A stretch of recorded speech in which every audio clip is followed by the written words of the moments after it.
The winning blueprint presents.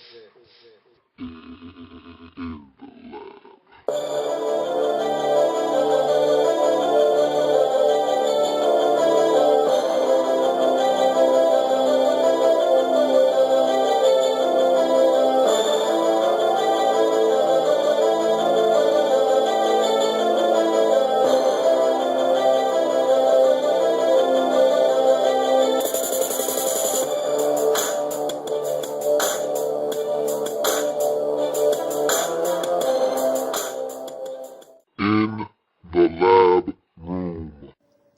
Good afternoon. You are in the lab room. It is a gorgeous Monday, and wow, wow is all that I can say about the past weekend of football. You have got to be kidding me. With that reaction from me, you know I had a horrendous weekend picking ball games, and I don't feel bad because a lot of the games went so wacky that the best of the best couldn't have foreseen what happened over the weekend. Nonetheless, I don't care about anybody else. What they do has no bearing on me. I care about myself, and I really stunk it up this week. In my defense, though, I made some really good picks this weekend. I was proud of myself for some of my picks and some of my analysis. However, I lost way too many games.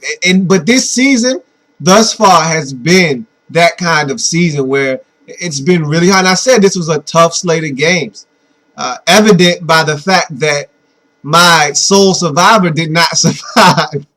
And the two backup sole survivors that you probably would have went to had you not chosen mine did not survive either. So that just gives you an indication of how crazy this week was. We'll get to my record for the week and what I need to happen tonight a little bit later in the show. I want to get to the weekend that was.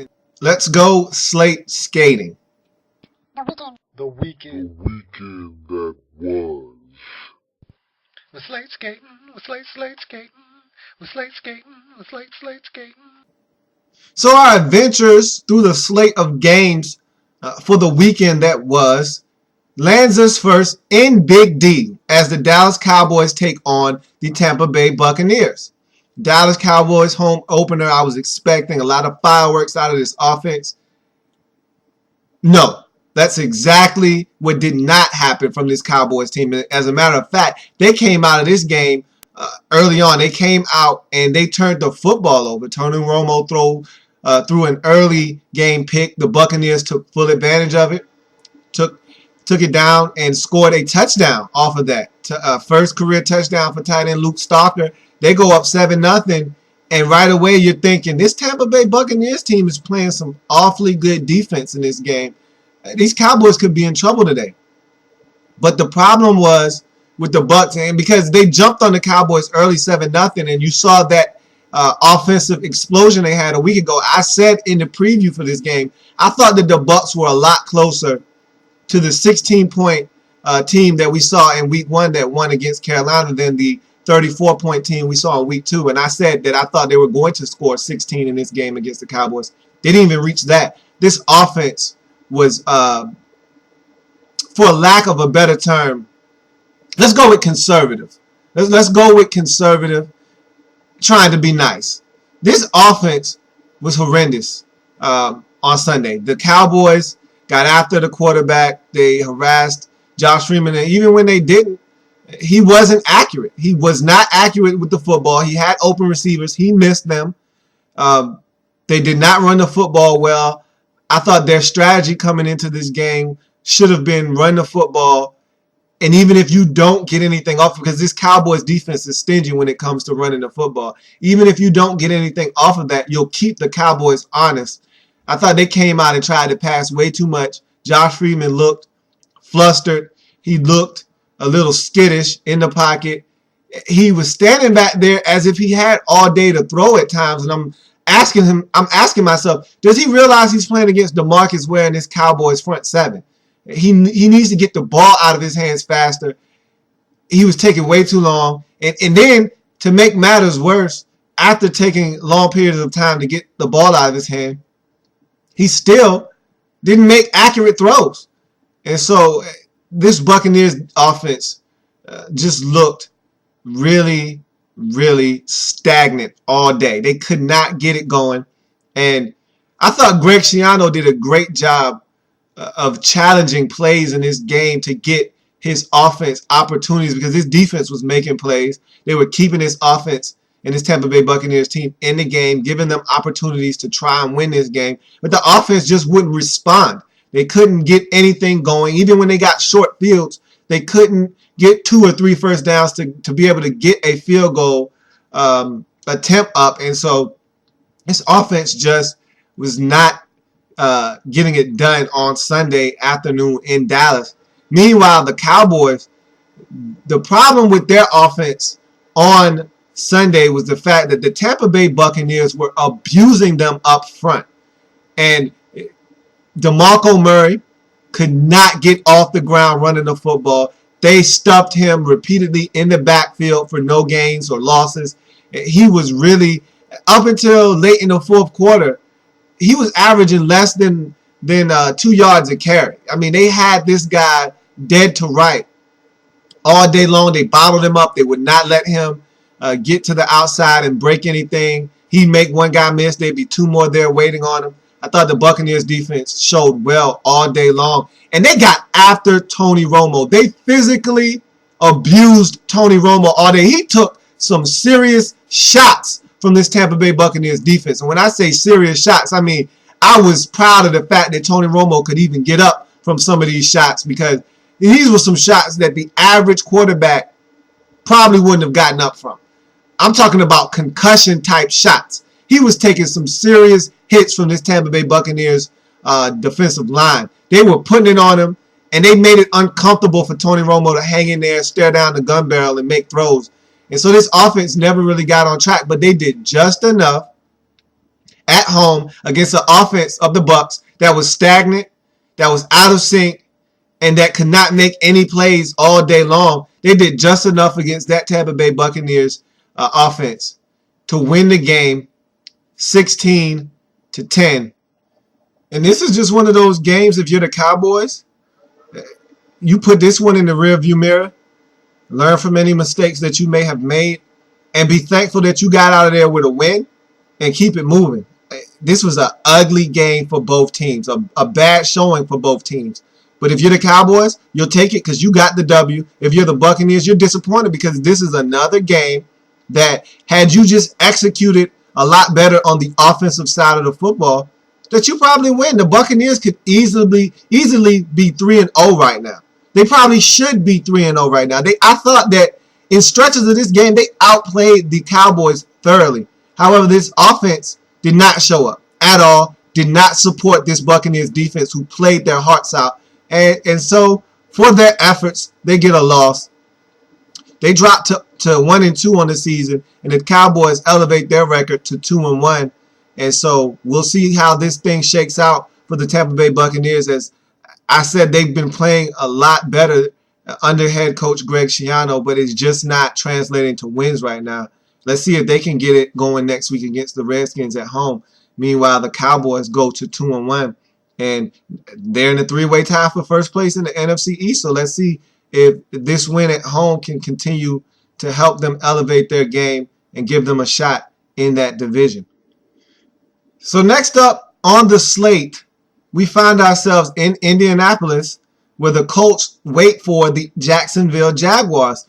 Family business was being attended to in Indianapolis, and I told you family business is always tight, especially between these two teams. These guys battle it out every time. It doesn't matter how good one or the other is, how bad one or the other is. They always play each other tight, and that's exactly what I expected, and that is exactly what we got on Sunday. A tightly contested ball game coming down to the last play of the game. And what else do you expect from Jags Colts? That's what you get consistently out of these two football teams.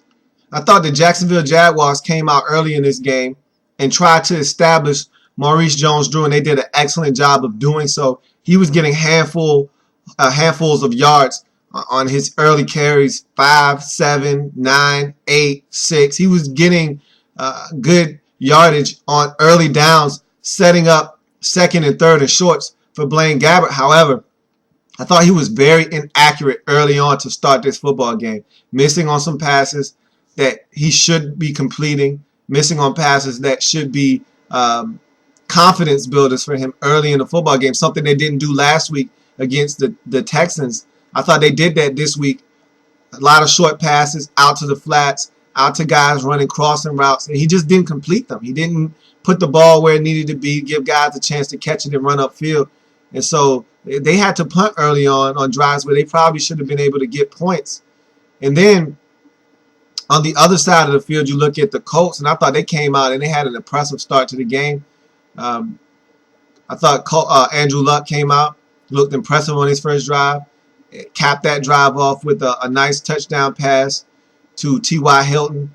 And they came out guns a-blazing. But I already said that I thought that it was not a good idea for the Colts to have Andrew Luck throwing the football 40-plus times. They did it again. In their 2 losses, Luck has thrown the ball 45 and 46 times. He threw it 46 times against these Jaguars. In their 1 win, he went out and he had less than 30 attempts. And that's what you want. If you have a rookie quarterback under center, you want to have the running game take the pressure off of him. I think they put too much pressure. Yes, he was the #1 pick overall. Yes, he is your franchise quarterback. Yes, he's going to take you wherever you're going to go, but you still need to be able to run the football, take pressure off of him. I don't think they do a good job of that right now early in the season. They go out, they put a lot of the onus on him, put a lot of the pressure on his shoulders to say, go out and make plays for us. And he was inaccurate. It showed. He got off to a good start, but the more you throw the ball, the more susceptible you are to having incompletions, the less you can get into a rhythm. And that's what I think Andrew Luck and these Colts fell prey to on Sunday. He just threw the ball way too much. I didn't think his receivers were helping him that much either. I thought they dropped some passes that they could have caught to help him out, to move the sticks, to get him into a rhythm. But nonetheless, he was throwing the football too much. And the ball started hitting the ground. He started to see it hit the ground too often. He started making bad throws. I thought he made some questionable decisions as well. The Jaguars could have easily had 3 or 4 picks in this game, whether it was a penalty negating a good play or they just didn't catch an interception. Luck tried to fit some balls in there that could have been picked off. They just didn't make plays on it. But again, in the 2-minute drill, Andrew Luck was flawless. I love this guy's poise and moxie with under 2 minutes to go in either half. Doesn't matter. Before halftime, this is the 3rd consecutive game that he's taken his team down the field. In this game and the previous game, they got points on the board. In the first game, he took his team all the way down the field, and Adam Vinatieri did not cash in the field goal attempt. But he's taken his team down the field in the first 3 games and put them in positions to put points on the board before the half. That's excellent. That's what you want out of your quarterback. I think he handles that 2-minute drill as good as anybody in the league right now. You look at the second half of this game, and I thought that what it really boiled down to for this Colts team is they gave up too many big plays. I mean, you can't give up big plays and expect to win. This Jaguars defense, I will say this about them. They're not the best defense in the league. They're not the worst defense, but I'm going to tell you what, every single game that the Jaguars play in, this defense is going to give them a chance. Now, I don't know if it's going to be for a complete 4 quarters, but for the first 2 or 3 quarters, this Jaguar defense is going to hang in there. They're going to give it everything they've got, and they're going to give this Jaguars offense every opportunity to win or at least stay in the ball game. Now, if the Jaguars offense doesn't oblige and they want to turn the football over, put this defense in tough positions, then that's a different story. But right now, this Jaguars defense is definitely giving this offense a chance to stay in ball games. So then you go back to the fact that the Colts were just giving up too many big plays in this game. I thought the Colts were in control of the game 14-3. They give up the long run to Maurice Jones-Drew. Touchdown. Jaguars right back in the game. They look to have a nice firm grasp of the game with under 2 minutes to go. They just got a field goal. And boom, You go up by 1. You got a chance to put the clamps down, get you a victory at home. And what do? First play after a touchback, 80 yards to Cecil Shorts, who has been huge, not short, but huge down the stretch in these games that the Jaguars have tried to win. He had a huge catch against the Minnesota Vikings in week 1. The Vikings just happened to make more plays than the Jacksonville Jaguars did, come back and win that game. But he had a huge catch against the Vikings. Another huge catch with under 2 minutes to go in the game. 80-yard strike from Gabbert to Shorts. Takes the lead 22-17, and the Colts had a valiant effort to take the ball back down the field. Andrew Luck put them in position to try to score, but it just wasn't enough as the Jacksonville Jaguars were able to hold on to this victory 22-17 to get their first win of the season at 1-2.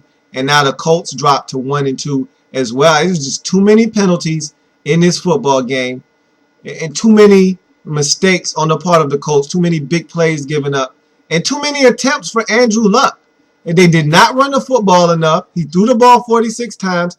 That's not a winning recipe for this team. I can't say that enough. I'm going to continue to say it until they listen to me, because in the one game that they won, he had under 30 attempts. The 2 games that they've lost, 45 and 46 respectively.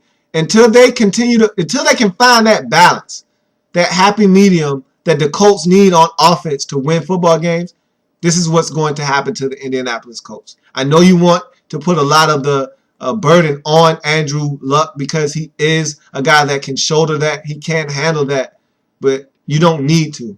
Donald Brown and the rest of that running back committee that you have, they're good enough for you to hand the ball off to, get 2 or 3 yards on just about every carry and set up 3rd and short, or run it on 1st down, go play action fake on 2nd down, let them go down the field. And of course you want to mix it up, throw it on 1st down sometimes, but you guys came out of the gate and you really, really looked to establish Luck early on in this game and often, and it proved to backfire on you. You dropped to 1-2. The Jags get their first win of the season, go to 1-2, and now you guys are even in that division, fighting to get out of the cellar in the AFC South. All right, as we continue down the slate of games, our next game finds us in Cleveland, as the Buffalo Bills travel to Cleveland to take on the Browns. And the Cleveland Browns were interesting coming into this game because they had seemed to be getting better on the offensive side of the football. The first week, they couldn't do anything right on the offensive side. You look the second week, Trent Richardson started to emerge. Brandon Whedon looked solid. They scored 24 points, and they gave it a run. So then you said, if they could find a way to get both sides of the ball, offense and defense, playing in the same game and being consistent, maybe they got a shot against this Buffalo Bills team that had been Dr. Jekyll and Mr. Hyde in the first 2 weeks. It didn't happen. The offense regressed again. I thought Brandon Whedon came out. He needs to be more decisive. Whatever he decides to do, he needs to be decisive. He's going to be the first of the starting 5 that we talk about today. And I thought that he regressed from last week. I thought the starting 5 had an excellent week as a group last week. Everybody had good showings. Whedon lost. The Seahawks won. I thought that Russell Wilson looked solid last week. You take a look at Tannehill. They won a game. I thought he looked excellent against the Raiders. You look at Robert Griffin III. He had a solid game against the Rams in a losing effort. And then you take a look at Andrew Luck, who got a win last week against the Minnesota Vikings at home, his first of his career. And I thought he looked excellent in that game. And so the starting 5 was 3-2 last week, but every one of those quarterbacks I thought looked solid last week. And so we go to week 3, and it was night and day. I thought that Whedon struggled in this game. He had opportunities to make plays. His receivers did not help. We've already talked about the ability of these receivers that they have in this receiving corps. They've got a lot of guys with a lot of talent. However, you have guys that need to prove themselves. You look at Josh Gordon. He's a guy that missed all of last year because of disciplinary action taken by Baylor University. Did not play football last year. And so he had to come in and prove to them that he can produce and still play at the high level that he was playing when we last saw him at Baylor. And he looks to be solid, but he has a ways to go. And look at Greg Little. He drops the football far too much. I thought I saw it coming in the preseason. He dropped a lot of balls in the preseason. I said, well, maybe it's just him getting his feet wet, getting reacclimated to playing football. He'll come along. No, he's just a guy that loses concentration sometimes and doesn't catch the football. He doesn't look it in all the way. He drops the football. And I thought this plagued them throughout this game against the Bills. Now, I'll give them a pass to say it was wet. It was wet outside. It was raining. I'm making excuses for them. They just weren't catching the football. Whedon wasn't making good decisions, though. And I don't think he's decisive enough. Sometimes he stands back in the pocket and stays there too long, takes sacks that are unnecessary because he's not reading the defenses, seeing where he needs to go with the football, and making a quick enough decision. If it's not there what you're looking for, get rid of the football. No need to take a 7 to 10 yard loss on a sack because you don't see what it is you're looking for. Get rid of the football. I thought this Cleveland Browns team has a long way to go, and the defense played good enough for them to be in this ball game, but the offense did not help them at all. Trent Richardson, again, had a solid game. Nothing spectacular, but I can see what they saw in him. He runs tough. He gets every yard that's there and then some on most occasions, and so I like what I see out of him, but they got a lot of building to do, and they got to find out which one of these guys can step up at receiver and find out which one of these receivers are going to be who you're going to put out on the field on most occasions, because I don't know if Greg Little is that guy. He's not performing the way that they thought he can. He's got potential. He's got a lot of talent, but he's got to catch the football. He's got to be more consistent. You look at this Bills team, I was happy to see Ryan Fitzpatrick play a very good football game. I thought he was extremely efficient, very solid. He made good decisions with the football. When it wasn't there, he tucked it and ran. I thought that when he was under pressure, he made the right decision to throw the football away and not force it into double coverage and make a big mistake. I thought he did everything right. He looked like the quarterback that the Bills paid that money to. And C.J. Spiller had an excellent showing early on in this football game. If not for the injury, I think the Bills win this one going away because he was dominating the football game. He was the best player on the field. They couldn't stop him. And until that injury, he was taking over this football game. He looks really good. And with both of their running backs hurt right now, the Bills are going to have to do some tweaking on the offensive end. But when these two running backs come back, because I don't think that C.J. Spiller's injury is going to be that serious. Sounds like he didn't break his collarbone or anything. That's what I was fearing at first. It sounds like he might have dislocated it. He might have to miss a few weeks, but it's not something that will keep him out for the entire season. And so with the promise that these backs have shown between Jackson and Spiller, if the Bills can just find a way to tread water while these guys are out, if they come back at full strength, this Bills team can be very dangerous. Because if Ryan Fitzpatrick can continue to play solid football, not turn it over, it's okay to punt. I don't think some quarterbacks realize that in the league, but it's okay to punt. But don't turn the football over. You put your defense in a bad position, if not just giving up a pick six.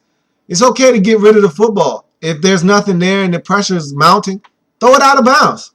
Live to fight another play. Thought he did a great job of that. This Bills team just did enough to win this football game. They went to Cleveland, played a solid football game. Defensively, I saw pressure from those high-priced ends. Finally, Mario Williams as well as Mark Anderson were getting pressure on the quarterback. I thought Kyle Williams had an excellent game. He was all around the football field.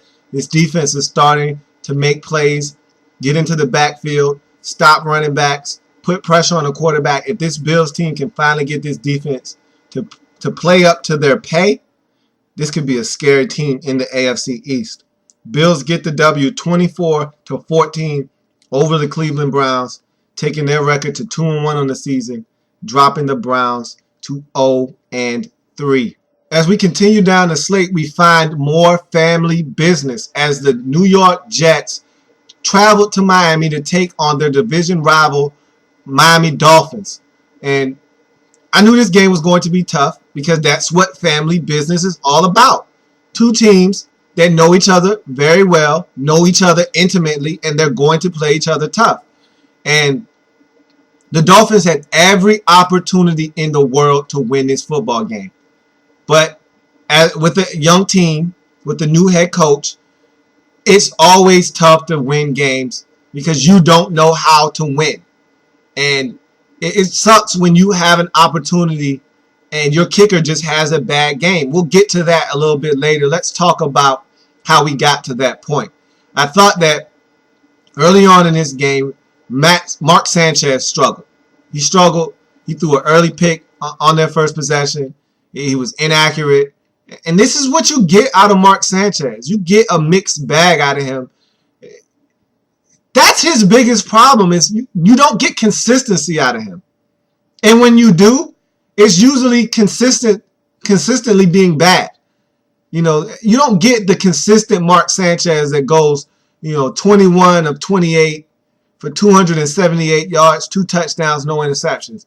You get that 1 week and then you don't see that guy till, 4 weeks down the road. You get sporadic numbers out of him and you're going to get interceptions. And he started off this game bad. I thought the Dolphins came out with a game plan and it was working to perfection early. Feed Reggie Bush, allow him to eat up this Jets defense, and then get Tannehill comfortable in the short passing game. And I thought it worked great early. They rolled Reggie Bush all the way into the red zone, and then they got into the end zone on a 1-yard Daniel Thomas touchdown, and they were up 7-0. They were playing good football. They even got up 10-0 on the Jets in this game. But again, when you are a young team, you're prone to mistakes, and that's what this Dolphins team did. Tannehill, with his back to his own end zone, rolls out, makes a bad decision on a play out toward the boundary.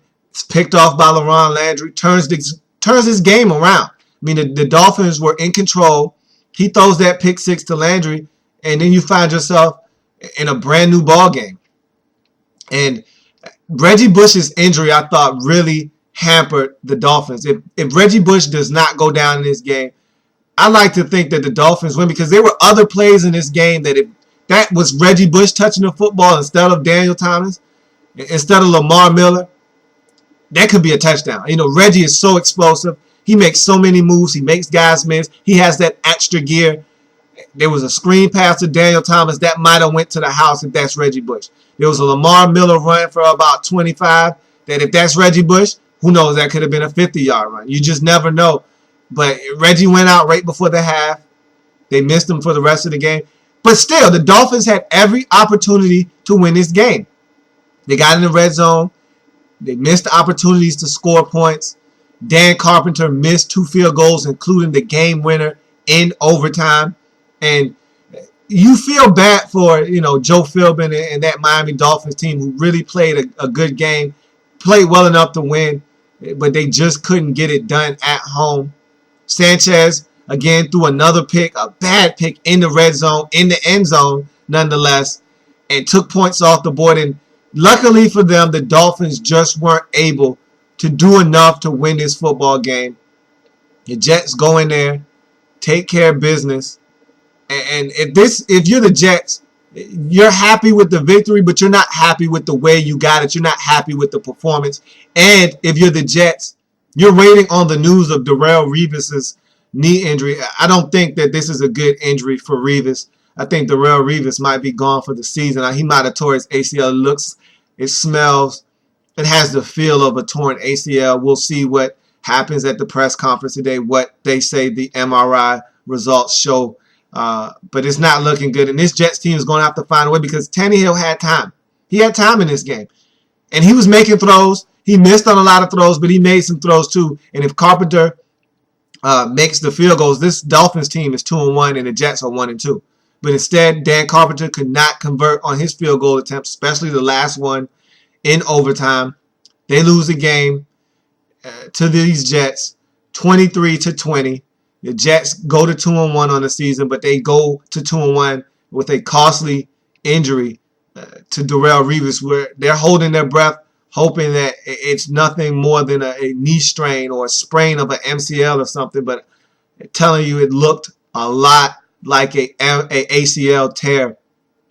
And the Dolphins, who did enough to win but just didn't make enough plays, turned over the ball. Tannehill with a bad interception. And then the next possession, after he throws his second pick of the day, is compounded on the next possession by Daniel Thomas' fumble. They just made too many mistakes, didn't make enough plays, and they dropped to 1-2 on the season. Could not capitalize on a second straight game at home that they could have easily have won. And so the second quarterback of the starting five goes down in defeat. And I thought Tannehill had an admirable game. He gave it all he had, and he put his team in a position to win. But his numbers and his play in the flow of the game could have been a lot better. He threw 2 interceptions. At times he was spotty. He missed guys who were open. His receivers made a lot of plays to help him out.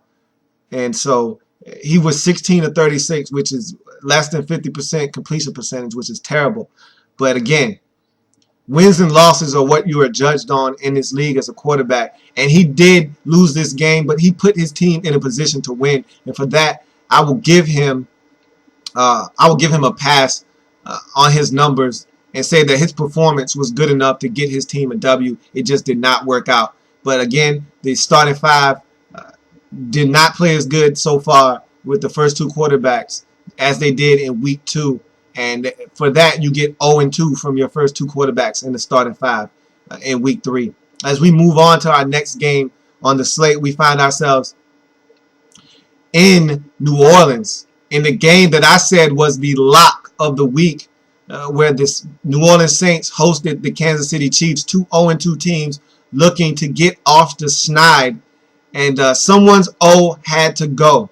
And I really thought that O was going to be that of the New Orleans Saints. They're at home in an environment that they're comfortable winning football games in. They had not lost there all last season. They did drop their first one this year, but I thought that against a team that did not have a mobile quarterback, the first time this season that they would have seen a team without a dual threat quarterback, they were going to be able to play solid defense against an offense that was struggling in Kansas City. And they were going to be able to put up points against Kansas City Chiefs defense that had been struggling as well. And so I thought all around this Saints team had the matchup that they needed to get off the schneid. Boy, was I wrong. The Chiefs came out, played solid early on, but again, the New Orleans Saints had every opportunity to put this football game away. They just squandered opportunity. This is not the New Orleans Saints team from a year ago, from 2 years ago, from 3 years ago. They don't look anything like the teams that we've grown accustomed to that can score in the blink of an eye, that offensively are in sync at all times. This team is a shell of themselves, and you can see it just watching them. They don't make plays. Marquise Colston is dropping the football repeatedly. Drew Brees is missing receivers that he normally does not miss. He had a play to Devery Henderson where Devery catches the ball. In past years, that's a 87-yard touchdown pass. Instead, Devery Henderson is caught from behind at midfield. They get no points out of that possession because they missed the field goal. I mean, this team is struggling. They're not putting up points at the alarming rate that we're used to them doing. And this team right now is not a team that looks like they're ready to play football on Sundays. And I can't explain it. They were up 24-6 in this game, a commanding 24-6 lead against a team that has been struggling to score points, struggling to stay in ball games against teams. They're on the road, hostile environment. The Saints have everything going for them. And they just squander the lead. They squander an 18-point lead, allow the Chiefs to tie it up, send it to overtime, and ultimately win the game on a Ryan Suckup field goal. Ryan Suckup was excellent in this game, notching 5 field goals. And I thought that a telling play for this Saints offense that lets you know that they're just not in tune with each other, that they just don't get it right now. Drew Brees, in a situation where the Chiefs aren't scoring touchdowns, the only thing they're being able to do in this game is kick field goals. And them being down at this point 19-24, they're down 5, they need a touchdown. So at all costs, you cannot afford to turn the ball over, and you can't afford a safety. The Saints were in their own end zone. At this point, Drew Brees has to know, I can't give up a safety because a safety will cut this lead to 3 points. You know, making a 3-point deficit. And that's all they've been doing all game is kicking field goals. If we stay up 5, the chances of us winning increase greatly. If they cut our lead to 3, however, their chances of being able to tie this game up increase dramatically. And Drew Brees sat in the pocket as if he had all day and gave up a safety. So un-Drew Brees-like and so uncharacteristic of a team that didn't used to give up plays like this. And so but this 2012 version of the Saints, they do things like this all the time. They make mistakes in their own territory, deep in their own territory, and they pay for it. They give up a safety. The lead is cut to 3. The Chiefs go down, get a field goal, tie it up, and next thing you know, they're in overtime. Chiefs find a way to win the football game. And this Saints defense had the game in the palm of their hands, up 24-6. They allow, and I'm talking about the Saints offense just put up a touchdown to take it to 24-6. The crowd is into it. You got the Chiefs reeling. You got them stopped on their own 9-yard line. And then you let Jamal Charles bust off a 91-yard touchdown run. You have got to be kidding me. I thought that was the changing and turning point in the game. The Saints had them right where they wanted them. Crowd in it. Down by the most they've been down by all game long. On their own 9-yard line. Can't get anything going on the offensive end. Hadn't scored a touchdown to this point. And you let them rip off a 91-yard touchdown run. It speaks volumes to where this New Orleans Saints team is right now. And Drew Brees did his best to assure us and assure the media. And I think he was just trying to psych himself and the rest of that team up that, oh, I have no doubts we're going to turn this thing around. You're lying to yourself. You're lying to your teammates. And most of all, you're lying to that fan base. It's okay. That's what you're supposed to do. What else are you supposed to say? But the fact of the matter is, you guys can't turn this around this year. It's done for you. You needed to win this game. You didn't. You lost this game at home, your second loss at home of the season, to a team that hadn't won all year, to a team that was reeling. You let them come into your house and find a way to steal one from you. You are done. Your season, for all intents and purposes, has 13 games left, but it's over. You're not winning that division.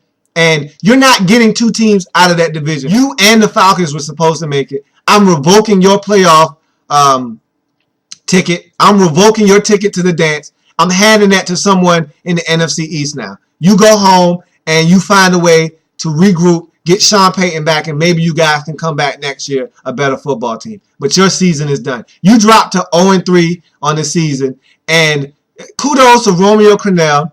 I thought that he challenged beautifully in this game. These referees were horrendous. There were 5 challenges overturned in this ball game, and you had to be ready to throw that challenge flag at all times because these referees were making bad calls left and right. And Romeo Crennel not only did a great job of coaching, but did a great job of keeping his team together. When this thing looked bleak, they were down 18 in this game. They held it together, made a comeback. And good for Romeo Crennel to get this win. Maybe this will jumpstart this Chiefs team who have been struggling all season long. They take their record to 1-2. And now Romeo Crennel and these Chiefs find themselves right back in the thick of things in that AFC West as the Broncos lost again. They're now 1-2. And the Chargers lost as well. So now you find yourself only 1 game out of the lead in this division. And so look, it's right there for you. These Chiefs just need to hang. They have so much talent on the offensive end. Watching this game, it was apparent. They have so many weapons on the offensive end. Let's hope that Dexter McCluster injury is not as serious as it looked. As he went down, he looked like he might have torn a groin or something. Let's hope that he's not as banged up as he appeared to be on the field. If he can come back and be healthy, this Chiefs offense has weapons all over the field. I love their receivers out wide. These guys can jump with anybody in the league, and all you have to do is just get it in their general vicinity. I mean, the ups on Baldwin and Bo are ridiculous. You get Moyaki at tight end back, and you got McCluster if he's able to come back, Jamal Charles, Peyton Hillis. They have weapons on the offensive side of football. They're right there in the thick of things. They just got to find ways to get these guys the football and let them make plays. And one last thing on the Chiefs. The fifth gear is back for Jamal Charles.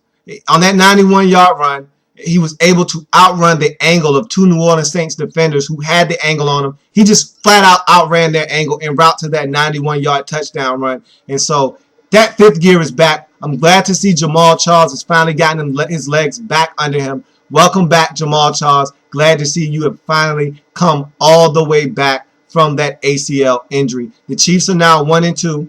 And now the Saints are 0-3 in desperate need of a win. And I feel like they've dug themselves too big of a hole to climb out of in that division, as the Atlanta Falcons are showing that they're not playing around this season. They have a mission, and they're going to carry it out at full mass throughout the course of this season. I think that the Saints are in desperate trouble, and I don't think they're going to be able to get out of this hole.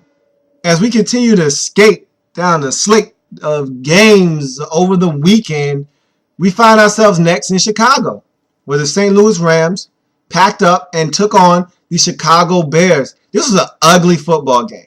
Ugly, hard to watch, not a lot of offense, a lot of penalties, a lot of miscues by the offense. Neither offense was in sync. I thought both teams struggled offensively. Defenses were playing good football, but they were aided by just bad execution on the offensive end from both teams. The Rams looked out of sync a week after getting their first win and looking very impressive on the offensive side of the football. They came back crashing to earth.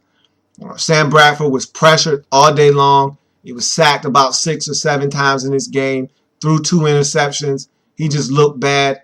They never really got the running game off the ground.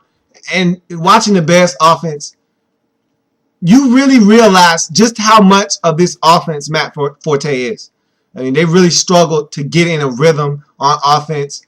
Even the short passing game looked bad for the Bears in this game. But again, the defense did more than enough to stifle that Rams offense, put the offense of the Bears in good position by getting turnovers and allowing them to put points on the board. And it was just too much for these Rams to overcome. They made too many mistakes in this football game, too many turnovers, too many penalties. They had a costly penalty on the opening possession. The Bears had to punt. They get a personal foul. The Bears end up getting a field goal off of it. You can't do things like that when you're on the road and you're struggling to try to score points. You can't give up points when you're about to gain possession of the football. And so the Rams came crashing back down to earth in this game. Wasn't a pretty game by any stretch of the imagination for either team. But again, if you're the Bears, you take this win, put it in your back pocket, you keep moving, and you learn from your mistakes, but you move on with the W. And so that's exactly what these Bears will do as they beat the St. Louis Rams 23-6 in this football game, taking their record to 2-1 on the season, dropping the St. Louis Rams to 1-2.